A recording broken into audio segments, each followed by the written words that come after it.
Yang dihormati tuan-tuan dan puan sekalian, kanan dan serta hadirin hadirat yang dihormati sekalian. Alhamdulillah, bersyukur kita kepada Allah SWT kerana dengan limpahan kasih sayangnya kita masih lagi dipanjangkan umur dan dapat meneruskan perkhidmatan kita pada hari ini, insya-Allah, bagi memberkati tazkirah yang akan disampaikan oleh Al-Fadhil Ustaz. Sama kita baca umur kitab.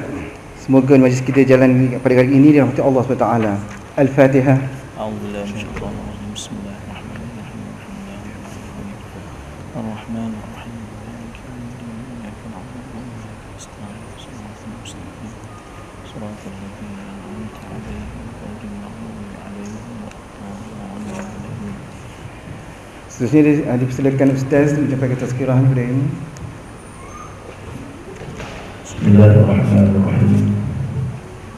Assalamualaikum warahmatullahi wabarakatuh.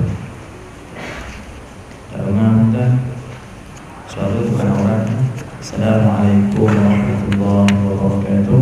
Waalaikumsalam warahmatullahi wabarakatuh. Wassalatu wassalamu ala asyrafil anbiya wal mursalin sayyidina wa habibina Muhammadin wa ala alihi wa sahbihi ajma'in. Subhanaka la ilma lana illa ma 'allamtana innaka antal alimul hakim. Wa ba'd. Sahabat saya, saudara pengacara majlis, tuan-tuan dan puan-puan, abang-abang, kakak-kakak yang saya kasihi sekalian, alhamdulillah, saya rasa belum terlambat untuk saya mengucapkan kullu amin wa antum bil khair. Selamat tahun baru hijrah. Satu ompet berapa tuan? 35. Satu ompet, tiga ompet. 35. Tolong ompet, satu ompet, 35 hijrah.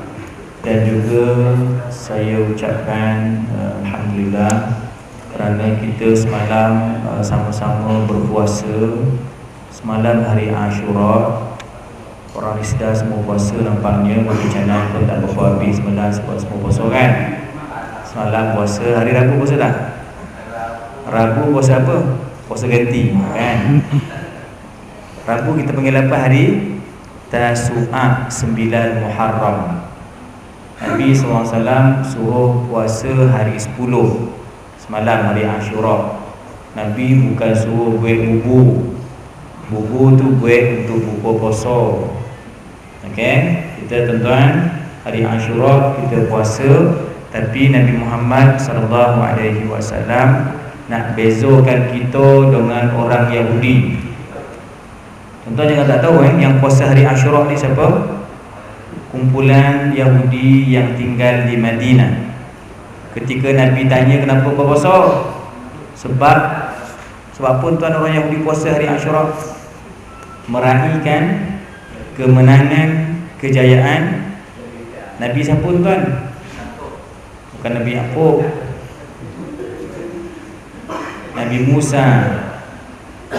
Nabi Musa Allah selamatkan pada hari Ashura daripada kejahatan Fir'aun. Okey, jadi ada doa hari Ashura ni. Tapi sehari ni dah bukan 10, ini dah seboleh kan. Tapi tak apa, kita baca ya. Sebab semalam tak ada ceramah kan, tak ada tazkirah. Kita baca juga doa Ashura sekejap lagi. Dan tuan-tuan sekalian, antara amalan yang kita terlepas pandang hari Ashura ni, menurut Imam Sufyan bin Uyainah radhiyallahu ta'ala anhu, apa dia hari Ashura ni? Biasa orang tu kita buat apa di kampung? Hari Ashura ni biasa orang memberi bantuan ataupun membantu ataupun memberi jamuan kepada siapa tuan? Akan staf sedap tak? Bila 17 dan ke atas boleh. Memberi bantuan kepada anak yatim. Saya yatim Ustaz. Ada anak yatim di sini kan? Tak malu kena yatim. Yatim ni tuan-tuan, ditarifkan yatim macam mana? Kematian bapa tu satu takrif lah. Ada yatuk tu 70 umur dia. Ustaz, apa saya dah meninggal Ustaz? Yatim dia kata dia kan. Itu bukan yatim, itu yaya nama dia. Yatim ni tuan macam mana nak kira?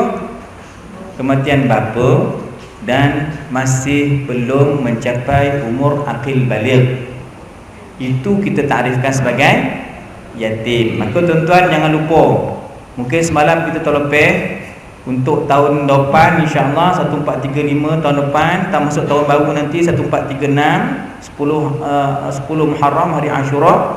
Tuan-tuan, kita buat apa? Kita menjamu orang tua kadang-kadang disunat sapu kepala anak yatim. Faham?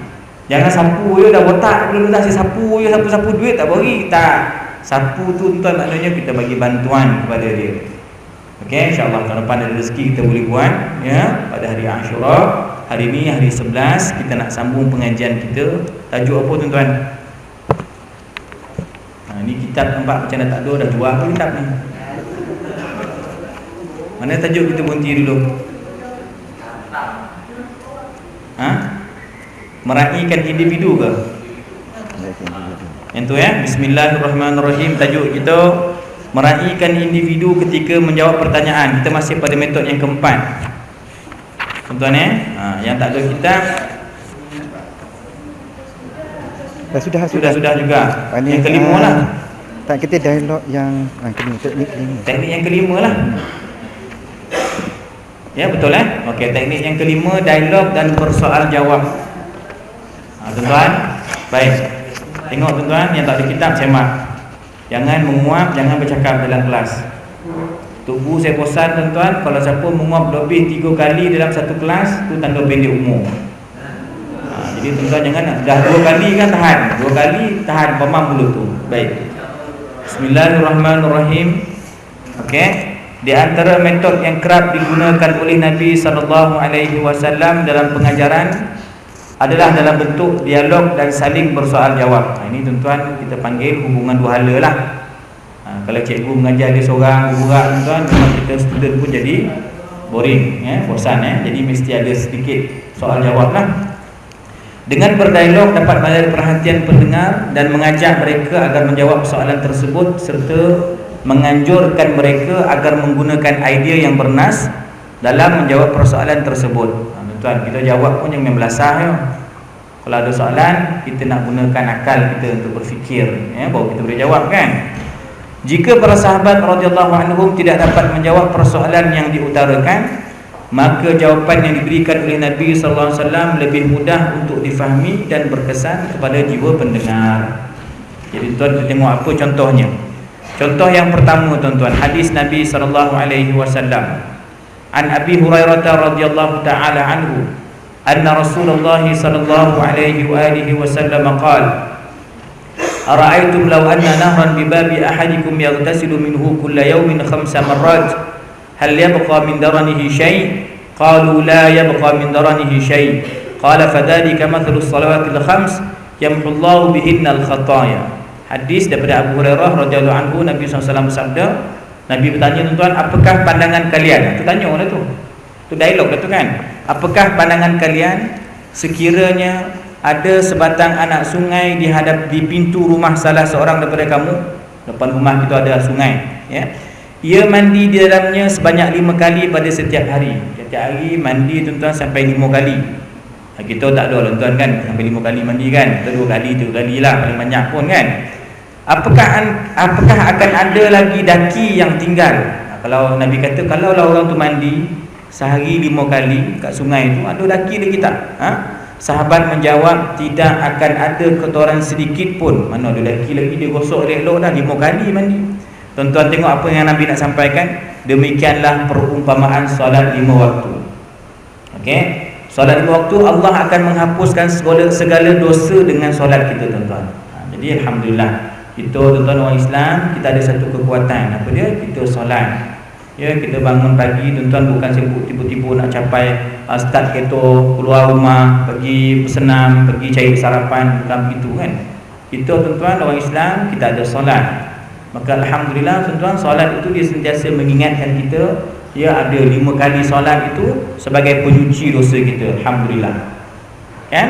Tuan-tuan sekalian, maka sebab itu tuan-tuan kita kena ingat, solat itu memang boleh menghapuskan dosa kita, sehingga kan tuan-tuan, solat itu boleh mencegah fahsyak dan mungkar. Okey, innas salata tanha 'anil fahsya'i wal munkar. Tetapi persoalan tuan-tuan, kadang-kadang orang tu solat, kenapa dia solat ustaz tapi dia buat benda yang tak berapa baik contohnya kan. Dia solat tapi tidak tutup aurat. Dia solat tapi dia tak taat ibu dan ayah dia. Dia solat tapi macam-macam. Kenapa tuan-tuan? Ada dua sebab. Ada dua sebab kenapa solat kita solat yang tidak berkesan. Solat tuan-tuan. Yang pertama tuan-tuan, kita solat bukan kerana Allah Subhanahu Wa Taala. Itu punca utama lah. Kan? Mungkin solat nak tunjuk kat anak dia balik asrama, dia pun sama kantoi sembahyang subuh kan?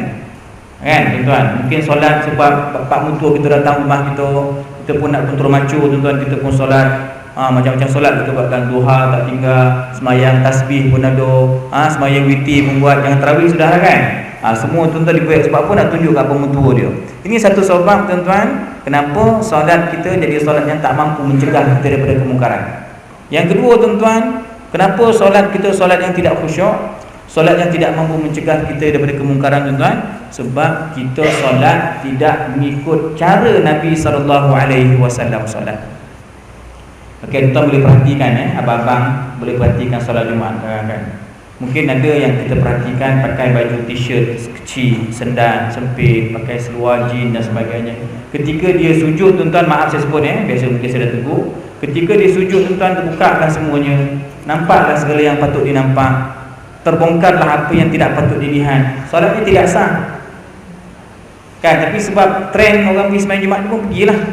Kan, pergi, tapi tuan-tuan auratnya tidak sempurna. Jemaah lelaki. Kan? Tak sempurna dia punya aurat dia. Dan kita tengok tuan-tuan, antara orang yang berlaku juga di masjid kita kadang-kadang bukannya kalangan orang biasa, kadang-kadang tok-tok haji, AJK masjid pun terlibat sama. Saya perhatikan kadang-kadang ketika sujud rajin bonus, ketika rukuk kan, ada yang rukuk dia terlampau over sangat sampai memegang dia punya betis. Kan? Ni terlampau rajin bonus lah ni. Salah. Pegang betis benda yang salah kan? Ataupun yang jadi pemalas sikit macam mana, pegang ni air pula bohor dia pula. Dia pegang lutut dan belakang kita ni sama, dia boleh letak cawan, letak air kat atas tu tak tumpah. Kan, kita katalah belakang ni kata tak terlampau ke bawah, tak ke atas, dia katalah. Kan? Itu tuan-tuan, episod siri-siri yang tuan-tuan akan tengok di masjid banyak berlaku. Ketika sujud pun penyakit juga. Cara tuan-tuan lipat kaki macam mana, kaki untuk jemaah lelaki perempuan bola macam ni, bukan ke dalam.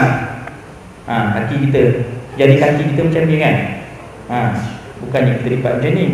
Ataupun ditekan sedikit. Itu semua sunnah-sunnah yang kadang-kadang orang tak perhati. Ataupun yang malas lagi tuan, ketika sujud tapak tangan dia pun tak diletakkan rata. Dia macam ni pun ada macam-macam cakap rimau, ada macam-macam lah. Ini tuan-tuan, ini menyebabkan solat kita tuan, solat yang tidak boleh menjana khusyuk, dan solat kita juga tuan boleh menyebabkan tidak berjaya menyekat kemaksiatan yang sedang bermaharajalela dalam jiwa kita. Kita tak boleh kontrol benda-benda yang salah segi agama, kita tak boleh kawal. Sebab apa? Sebab punca tadi solat kita solat yang tidak berkualiti. Sedangkan hadis yang kita baca begini tuan, Nabi kata siapa yang solat 5 waktu confirm akan diampunkan segala dosa-dosanya. InsyaAllah tuan, dosa kita mungkin terampun, tetapi malangnya tuan, kita masih gagal untuk menyekat maksiat yang berlaku dalam diri kita. Okey, baik. Terus hadis yang kedua. Kita baca terjemahan tuan.